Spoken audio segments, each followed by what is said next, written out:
Jenge na course au titre. Amanota gana kuri 63 kuri 66 kuri Barcelona, 60 kuri Real Madrid. No 63. 66-63. Difference amanota gana kuri 3 kuri Barcelona yatsinda jana bine kuri kimwe. Kuri Real Madrid yatsinda kipe yitwa Leganés 3 kuri 2. Nabwo ivuye inyuma ije gutsinda Leganés yari yabanje kubatsinda mu gice cyambere utsinda bigera kuri 2 kuri kimwe. Hagati ya Real Madrid na Barcelona umwaka mugerageje kuraba uburyo equipe ziriko zirakina n'uburyo ziriko ziritwara mu buryo bwo gukonvenka. Barcelona mu buryo rikirakinamwo uno munsi maze kubaza ibitsina 79 muri saison. Hasigaye inkino 9 kugira ngo hasigaye inkino 9 bingana n'ivyo yatsinze muri saison yeze kuri Xavi Hernandez. Yeah. Muri 38 match batsinze 79 B ariko uno munsi muri 29 match bamaze gutsinda 79.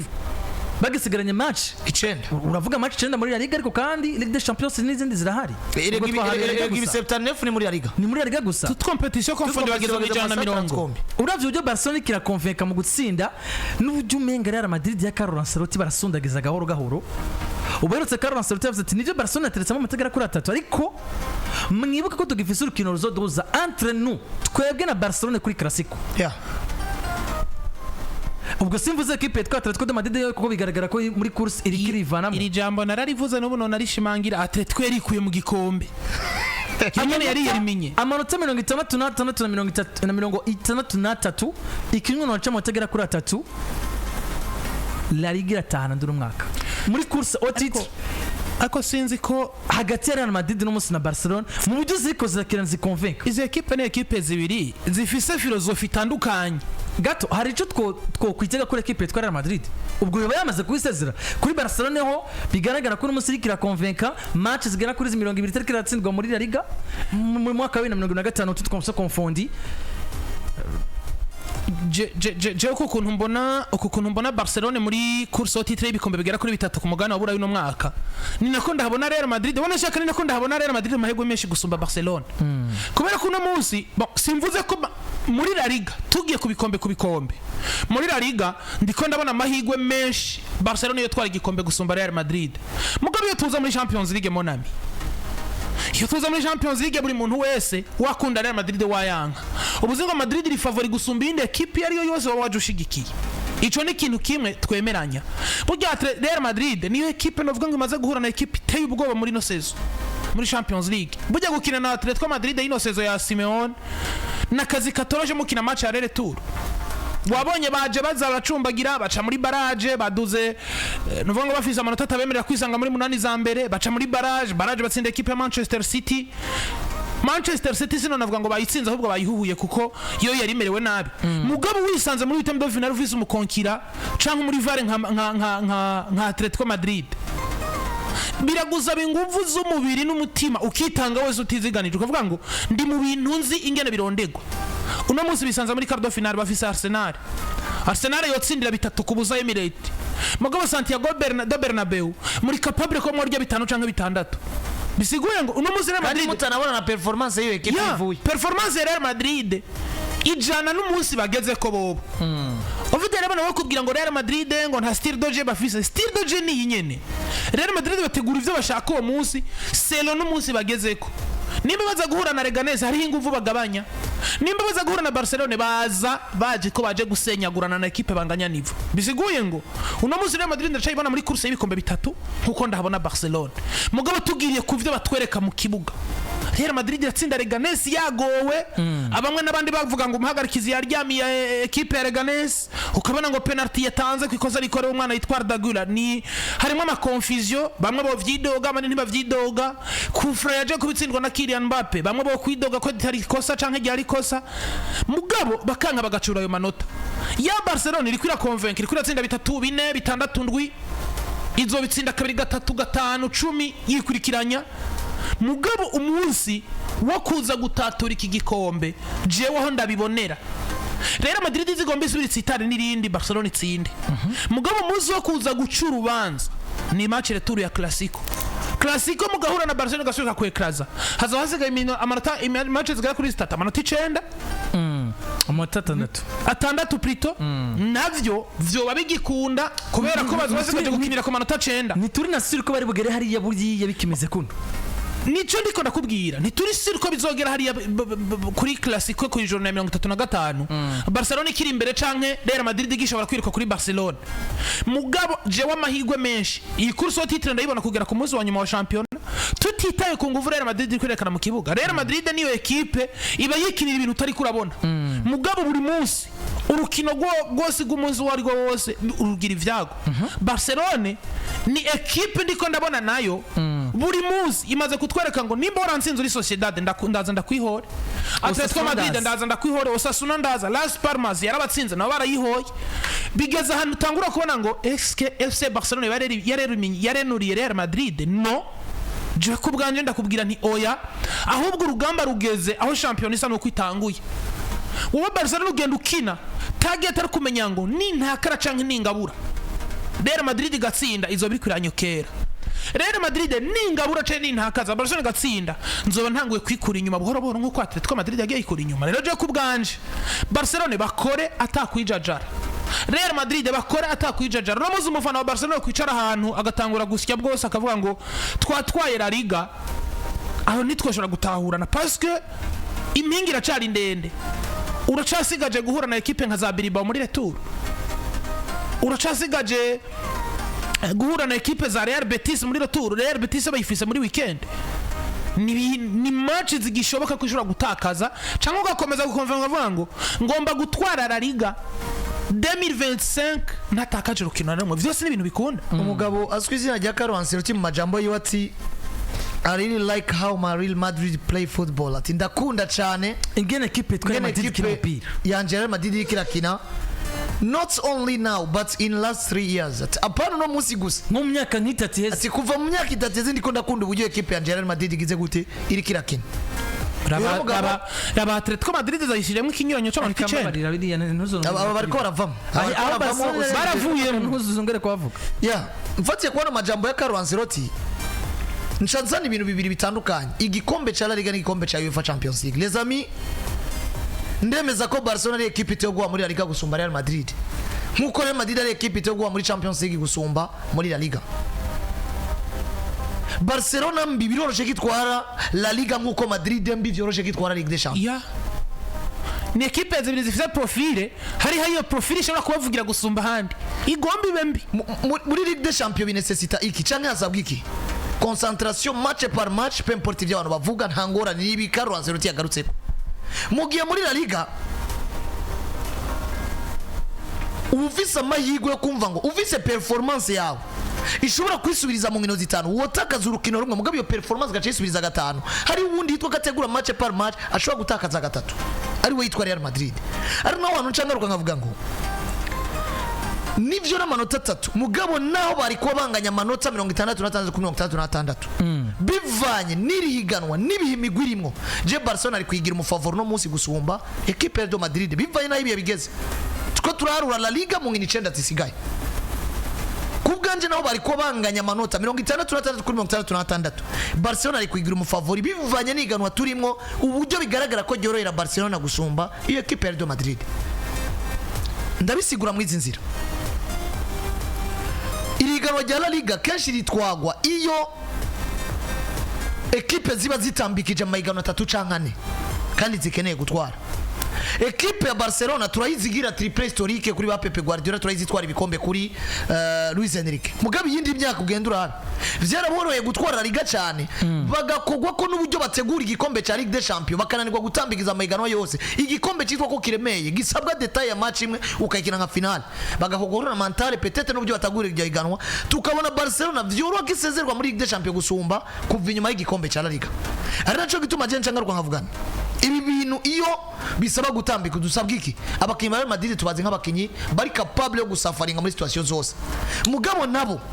uzora be Madrid birorohera umumenyereza kugira rotation muri match za La Liga wanashima biraborohera kumva ko batakaje match ya La Liga gusumba kumva ko batakaza match ya Ligue des Champions yitwa kikonta ko nkuna mushize kuri balance Real Madrid biroroshe ko bodatakaza imbere ya Betis cyangwa imbere ya Sevilla cyangwa imbere ya equipe kanaka bakizera ko muri journée ndwi ziri imbere bazokwira turuva gusumba uko botakaza imbere ya Arsenal rukino rumwe gwitwa ko sezo yawe bihaze kuri bo rero ncangaruka ku kintu gikomeye uno munsi ikintu gituma equipe itambikiza ni effectif bwa mbere Real Madrid bafite effectif iri réduit. Bon, byarabaye no mu yindi myaka mugabe no mwaka twabonye ngo c'est un peu catastrophique. Bisa n'ibintu bitariko birasigurika uburyo effectif irarushe baravunitse ni nanoyi ugaca wongera ko ikintu citwa manque de connexion muri equipe ko nu equipe de Madrid kirabeshwa no kwitwa Real Madrid tout simplement gusumba ibindi. Madrid ni gifise vini twe tuzi. Madrid ni fise memerega na Mbappé tuzi ni vyari kari adapta mugi Madrid ifise peut-être Rodrigo tutartuzi iyi Madrid dufise Jude ni vyo yahinduriwe role par rapport mwaka weze mugabo nawe ubwiwa zingo sindi Jude wo mwaka weze jewe nashaka no mwaka ni ko mbona Jude Bellingham mwiza gusumba nabonye umwaka urangiye muri qualité ya organisation ni iki mugabo ikintu kikwereka ngo ndufise Jude mwiza uno munsi Madrid igitwara ibikombe Ligue des Champions canke la Liga sinibaza ko Jude aza kuba mu banomine ku gwego yariko yabaye mu nomine sinzi kuri kurabona iki kintu Hazard burya kwitwa umunomine mu baharanira amatrofe kanaka sibwo bwiza bw'umukinyi bo sibwo bwiza bw'umukinyi mugabo hari imyaka myinshi Toni Kroos mu banomine muri batanu ba Ballon d'Or canke muri 10 atigeze azamwe mugabo no munsi Real Madrid ni kimwe nakubarira Real Madrid urukino rwose uko barushikiriye kujya filosofi bakoresha ku rukino no munsi atari bazokoresha kweje umukinyi wese afise profil Landry Jude inja muri Real Madrid yarajeje kuba umukinyi mwiza yaranze Bundesliga sivyo acha inja muri Real Madrid acha umukinyi n'ubundi aranga La Liga batwaye yari umukinyi yatwaye Golden Boy nyuma ya Golden Boy acha wa gatatu muri kuri classement ya Ballon d'Or au médiateur bivuze ngo ibintu Jude profil ya Jude ni mwiza individuellement equipe arimo igatwara ibikombe tukitwa ko dufise Jude kubera yuko atanira ivyo bihembo individual ahanyene gituma je ariko ndavuga ko Jude Bellingham ari mwiza do mapar gusumba mwaka uheze ni iki mu mwaka uheze Jude yinjiye batakaje Karim Benzema asha yinjira muri Mediane les amis jenzo kwa manda bivuga Toni Kroos ubwenga afise yakoresha mu kibuga sinibuze ko no mu mediateur abukoresha yinjiye afise uwo organisateur yorganiza urukino arutwara uko nyene washaka bagomba umuvuduko Toni Kroos arahari bagomba kurukino rugenda buhoro buhoro Toni vyose Real Madrid yashaka babisaba umugabo witwa Toni Kroos tukaca twema tubona Jude Bellingham ariko kina nk'umufone F yorohegwa gutsinda ivyo bitsindo kubera bifisi ya biriko birava mugabo no munsi Toni Kroos yatakaye yarasohotse identité ya equipe iratakara identité ya equipe isiga ihagaze ku mugabo witwa Jude Bellingham mu bijanye na contribution yuko organize urukino kurekipera imipira uko gutsinda ivyo bitsindo iyo binakenewe uno munsi Toni Kroos yarafise apport ikomeye cyane muri equipe Real Madrid mugabo giruzo muri gitsindo cha Toni Kroos wararindira imyaka n'imyaka mugabo uno munsi Jude Bellingham yaragabanije umuvuduko wo gutsinda ariko uno munsi n'umukinyi ari complet atsinda ya assista yorganiza urukino cyo kintu mvugira ngo n'umukinyi mwiza gusumba uko namubonye mwaka uheze uno munsi Jude n'umukinyi wa equipe gusumba uko mwaka uheze ari umukinyi wa equipe nawe akaba umukinyi ugiti ciwe sinzi ko ibyo bintu vyumva ndabitaho uno Jude n'umukinyi wa equipe gusumba ko umukinyi kugiti ciwe mugiye kumwaka uheze ari umukinyi wa equipe akongera akaba umukinyi ugiti ciwe bon arashobora kuba mwiza collectivement ni vyiza mugabo est-ce que urabona Jude Bellingham parmi les nominés ba Ballon d'Or mu Madrid yo twenga Ligue des Champions biragoye vuga concurrence yarabaye concurrence imaze kuba Madrid FC effectif no Madrid irikira bra connexion entre yayo Madrid iritwa equipe nkuko wabivuze itsinda match par match mugabo ubona ngo ni mu buryo budashomye nibyo nibwo buryo bwabo nibwo buryo bakina mugabo rero je nkukunda bazi nka Real Madrid negezwa kugira makenga muri La Liga gusumba muri Ligue des Champions ukuntu Madrid igenda itsinagirika muri La Liga ibi nibikunze kuyihira kenshi gusumba uko bihira rega muri Ligue des Champions mugiye mbona nka equipe ya Barcelona uno munsi wo kugira ngo atari gitsita kibaye Madrid gutsinda match zose zisigaye za La Liga ni vyiza mugabo Barcelona nayo eske nibiri kuri garantie nini gusumba uko biri kuri garantie ya equipe ya kuko dufata karero match retour igeze bacitwa yuko bagize gute bakiri imbere bakiri imbere amanota 3 Real Madrid iratsinze biroroshe kubona Madrid itsinda equipe FC Barcelona bitsindo bine nk'ubyo batsinze muri match ari kiragoye kabiri biroroshe kubona Real Madrid iyeza saison isumba ibitsindi Barcelona ni naco gituma ushaka usubira inyuma mu saison menshi yagiye araba buri equipe ikunda kurangiza umwaka izigamye ibitsindo byinshi muri La Liga ni Barcelona kandi kenshi gashoboka Barcelona usanga yitwa ko ma confrontation direct yagize gute yatsinze Real Madrid bivuze ngo nuno munsi Barcelona visa ni chance yo kwitwa ko twari gikombe kuri difference ya confrontation direct n'ibikombe à la fin de la n'ibitsindo batsinze à la fin de la saison kubera iki nagarutse kwa gukana Barcelona itsinze match 8 muri match 9 isigaje sivyo Yeah. Real Madrid itsinze match 9 muri 9 isigaje ntibaca banganya amanota bose ala fin de la saison mugabo dufise amahirwe angana gute kugira ngo confrontation izirokora Real Madrid mugabo barangije saison banganya amanota biragoye ko kugira ngo confrontation barokora Confrontation. bayitsinda bine canke bayitsinze bitanu kizoba coroshe ya bakayitsinda ku buryo uteranije bavuga ngo Madrid yaronse 3 mu match Barcelona yaronse 3 mugabo ibitsindo kuko muri La Liga sinzi Mbere yuko kurabana baraba ibitsindo, imbere yuko bazigamye, babanza kuraba match zabahuje ya birumvikana ko amahirwe n'ubundi mwe bibiharuro yerekana ko sekera equipe yitwa Barcelona atari gisita kibaye rero kuko no musi ikintu ya Madrid isabwa ko niburi itsinda match 9 zose zisigaye Barcelona igatakazamo zibiri mwizo zibiri ikaba yanatakaje n'urukino gwitwa yuko ruzobahuza akarero nakazi jembora ko bakomeye kuri Madrid kubera yuko effective yabiri redwi kandi ukugoza ko muri La Liga ni kuri ko kuraba mu gihe deja equipe ya Barcelona ifise effective iryoshe cohesion irikira kunda kwanza kubica byinshi kwijana kuko naba backup no munsi bariko barakina match ni du santé uko Rafinha dahari canke umukenyi tware Lewandowski yicaye kuri bande touche uno munsi equipe irikira performance kuva saison 2017-2018 Barcelona suye gutsinda 8 match consecutive muri La Liga uno munsi ibaye equipe twabivuze imaze amatiere ibitsindi byo byose n'ibintu bikomeza kuko buriya championnat y'inkino 38 ibitsindo gutsinda inkino bitavana ko effective performance guhuza ko bakina ibindi nivyo bintu bijoshe championnat bituma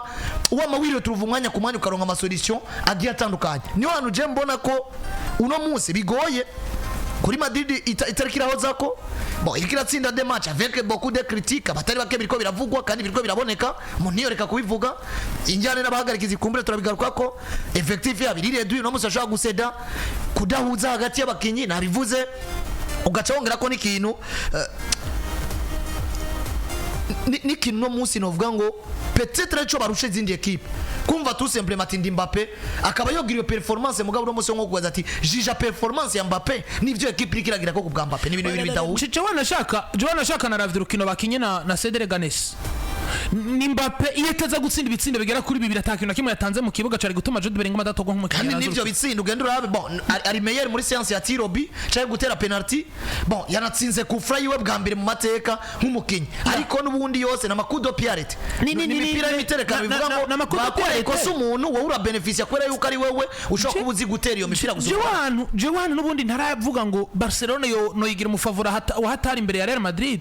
ego n'abafavori imbere ya Real Madrid bien sûr mugabo iya de probabilité n'ubundi zigikunda ko Barcelona ishobora kutsitara rimwe Real Madrid nkayisanga osome parce que uko bakinye na Leganés siko bakina na Atletico nakubariye mugabo uko bakinye na Atletico kurana kwa equipe ya Madrid ikomeje kutwereka inkino zirimo amakenga menshi zirimo none ga Hazard kandi tactiquement uno munsi umugabo dufata karongo kuri match ya Leganés yabaye ku munsi wa gatandatu urana rotation menyereza yari yagize yari yicaritse Federico Valverde yicarika Rodrigo na Vinicius na Tchouaméni bon na Tchouaméni tubicompare n'uburyo umugabo nka Flick yaje gukina na Girona sivyo yicaritse Rafinha yicaritse ku Barsi yicaritse Ariandro Barde mu kibuga yicaritse ndi hagati mu kibuga yicaritse Frenkie de Jong adafise nande na Ariandro Barde de Jong yari yicaye de Jong yari yicaye Garcia ni batanguye kuri gatandatu adafise na Daniel Olmo yavunitse izo rotation tufate ko ziri comparable mugabo rabo uburyo Barcelona bari à l'aise bakoze rotation n'uburyo Madrid icitera makenga itakoze rotation no hari ikintu cyuko Flick yamaze kurema icizere mu bakinyi ba Barcelona barabizi ngo uno munsi nimbura Robert Lewandowski Lamine Yamal na Rafinha bahari neretse mu Ferran Torres ni 100% nta kintu kimwe tubura nimbura Rafinha uno munsi Flick amaze gukuraho amatru amwe ashobora kwampesha ingufu za Barcelona nivyo nta mu backup wa Lamine Yamal afise nta mu backup wa Rafinha afise mugabo hari uwo mwana biherewe n'Imana yitwa Torres no munsi iyo gomba gatsitagurika mu kibuga mugabo muze ku 11 araguha umusaruro umushize ku 9 araguha umusaruro mu gihe atabaye igisida gituma ubura Lamine Yamal na Rafinha umwanya umwe ubuzingo biroroshe gusubiriza ikindi cyo nagarutse bavuga ngo tactic no mumenyereze twa kuko ahantu rero general aroroyegwa tubona kina match nabwo yo kina na Girona ahantu aroroyegwa gize rotation zitanu gusumbuka umugabo yitwa Carlo Ancelotti akigira na rotation zibiri tubona gutsinda match ya Leganés biba bisa pressure ahantu narare kurira ni he Real Madrid imaze imyaka n'imyaka inyerakango hari izo nguvu abantu baba batatubonamwe muga twebwe twifitiye indani muri twebwe kandi bishoboka kandi vyose bishoboka jenzo kwa manjinga intahe Real Madrid twa Champions League muri 2022 yari futi nta nkomezi na nkenya yari ifise mugabe inkomezi zabo kwari kwa kuntu ko kumenya ngo iminota 90 itaruzura ngo arbitre avuze ifirimbi match ni here mais voilà la différence entre Ligue des Champions na La Liga kuri Real Madrid kuko urabe kenshi Madrid buri yitwara La Liga izi nkino zigera usanga irusha adversaire ni buri 5 cyangwa 6 mugabe uno munsi dore muri La Liga bariko bariruka kwa kuri tubabona bagenda buke kandi bitwa abafavori jewe na Jedo Mapar gusumba abandi bose mugabe muri championnat deja raba bari nyuma ya Barcelona amanota 3 kandi Barcelona izwi ko ishobora kwiruka muri Ligue des Champions mugabo nubwo bafise performance muri Ligue des Champions isumbiye Madrid bataraba favori nka Real Madrid muri Ligue des Champions mugabo muri champion simvuze ko Real Madrid twatwara igikombe cya La Liga mugabo nerekanye uburemere bwo kugira ngo Madrid twari igikombe bari muri saison Barcelona kuri plan zose umenyereza rorego tactiquement afise effectif yagutse abakinyi bawuza ko n'ibindi bigiye bitandukanye biharo abantu barabibona peut-être ku nguvu zitwa ko iyi migwere ya Real Madrid na Barcelona ibaze nk'uno munsi turazi ko ari urukino rukisiga imbere yabo ibaze nk'uno munsi uri kuvuga totale kumenyereza yitwa Carlo Ancelotti irahari ibaze nk'uno munsi uri kuyagira 3 mugabo haracazwe classico bivuze ngo arizeye ko washobora gutwara igikombe agitwara kumukeba nkuko n'umukeba nawe Flick ntacavuga mugabo no mu deja Flick afise impamba y'amanota 3 atari imbere azingo iyi kwanza mbanza kuyimentena nina takaza ya 3 nari capable gutsinda classique igikombe kizo wakigi ibaze nk'uno munsi uri kurabwira umuntu donc umuntu ataraba umupira w'amaguru ukamubwira ati rero burya ari nyadatake kwa Real Madrid ni Vini ku ruhande rumwe Rodrigo rundi Mbappe nko mu numero 9 noneho waza kwa Barcelona ukamubwira ngo uruhande rumwe ni Lamine Yamal rundi ni Rafinha hataka Robert Lewandowski ni attaque ku mazina zitari comparable iya Real Madrid ni y'abastare bategereza kuba bafisha nk'ibitsindi jana mugabo no munsi ufate uruhande rw'ibamfu ufate umugabo yitwa Vini umukompare na Rafinha nta huriro nabazo kwigira bahurira aho bigeze no munsi Rafinha afise ibitsindo 27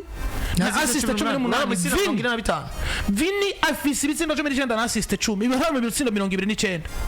harimo ikinyuranyo cy'ibitsindo 16 umugabo witwa Kylian Mbappe nk'umava centre 33 na assist 5 Robert Lewandowski 38 na assist 3 Chuza rero kwa Rodrigo na Lamine Yamal ibitsindo biri comparable 14 kwa Rodrigo 13 kwa Lamine Yamal ama assist Rodrigo afise mwateiza Lamine Yamal bisiguye ngo harimo iyo cohesion yamaze gukunda kwa Barcelona ico cizere cyo kumva ngo Robert Lewandowski n'umustare kuturusha mugana turya umutima umumwe wese arafise kwiadapta agire kuri performance za Lewandowski noneho tukagira n'igihe tuduza performance Robert Lewandowski kamategeko mbere ko tuva kuri kano kantu no kubona Barcelona yitwa ngo iratakaje ibikombe mwanya muto bigatangaza buri wese gusumba kubitwara bivanye n'ico bariko baratanga umunsi mu gihe Real Madrid jewe ndababona nk'abafavori ba mbere gusumba buri equipe yose bivanye n'ico bari muri Ligue des Champions gusumba uko mbona ko iyi effectif yabiri amperedui bo ikoresha mu gufa no gukira barondera Liga gusumba Ligue des Champions na Liga bo yitwara mugabo ndemeza kwira Liga uno munsi Madrid kayitwara haraza kuba habaye manque de concentration perte de concentration Barcelona ifise uno munsi haraza kuba habaye gusa no gusamara gato kuri Barcelona bisange Madrid ni equipe idatagaza concentration kuko Carlo yatambwa bivuga tije equipe yanje kina neza ivyo abantu bavuga kandi naje ndavyemera Madrid nizokina nka Barcelona ko na Barcelona nizokina nka Madrid ibi byo gutembereza umupira position 192 Madrid sigwabo Seziyeze bakubwira ngo tubaza ivyo twe twatwaye Barcelona namwe Seziyeze mwabitwaye ego mutabitwaye possession nacimaze ni equipe zibizizo philosophy zitandukanye mugabo bweza muno mwanya ndemera ko gutwara La Liga kwa Real Madrid biri mu maboko ya Barcelona yo bisama igatakaza concentration ifise yijya foto twabonye Afrika yereka abakinyi biwe mu gihe Real Madrid bo gutwara Liga kwabo bivanyene kuri bo usama mu adversaire Madrid ya guprofita mu gihe y'ubwayo kuyiprofita nayo bihora biba mugabo iyo hageze muri bino bihe Madrid bivise indi shusho bigusaba wowe kugira inguvu ukanitegura mentalement gusumba uko bo biteguye ngivyo rero ko bimeze tuganiriye vyinshi kuri course y'igikombe cha championnat mu gihugu ca Espagne tugira abantu ko turi kumwe na Fangas cyangwa se Razanshane Burundi mu bice cyane bafitiye mu Fangas teka mu Fangas gingembre pa tangawizi jus de passion jus de betterave jus de carotte jus de nana ndetse na Akeza drink birumvikana ko imitobe yose rero muyisanga mu ruganda rwa Razanshane Burundi muciye mu resto Fangas agatandukanye mwakigwa n'inkumi n'imisore beza kandi bakeye ariko kandi muranasanga n'ibijanye no gufungura bimeze neza cyane aho umuntu wese yidoraguza mu menu meza agashobora kuba yofungura ibintu bigeze bikagenda neza cyane kuba kuna kandi n'inkino muri Resto Fungus murakurikirana imikino itandukanye muciye ku mashene meza cyane ya Canal Plus kizokumenyesha reko ahantu rero muri Resto Fungus ya nyayo uzosanga iryo jambo Resto Fungus ganditswe mu ndome zisomeka mu gihe mbwira abantu kandi ko turi kumwe n'inzu nziza cyane danaza amatelefone meza cyane birumvikana ko Dream House rero ihari kugira ngo kuguri iguhereza amatelefone meza bwo kubwinshi bugiye bitandukanye ndetse n'ama accessoires nk'ama pochette ama blendage ama smartwatch ama écouteurs sans fil cyangwa avec fil barafite kandi ama flash ama modem barafite kandi ama wireless speaker ama AirPods meza ama casquette meza n'ama camera de surveillance meza Dream House rero murabasanga muri rompera ya kera FSSF imbere ya Legi des Bureau commercial aho niho imangazini ya Dream House isanzwe itumbereye ariko kandi muranabasanga no kandi agence yabo nka agence yo kuri Connect Siège agence yo kuri Connect Avenue de l'Amitié agence yo kuri Limitel Big Shop munsi ya Posita ndetse no kuri Onatel ushobora kandi kubamagara kuri 69 ubusa 6 yaba kuri apel sanzwe cyangwa se no kuri WhatsApp urabasanga mugenda kuri Facebook bitwa Dream House Burundi gura telefone ndetse n'ibindi bikoresho uciye muri Dream House Burundi ibintu bize bigende neza cyane mu gihe turamutsa abantu bo kuri 10 mu Nyakabiga 3 twese ko turi kumwe twese ko turi kumwe hari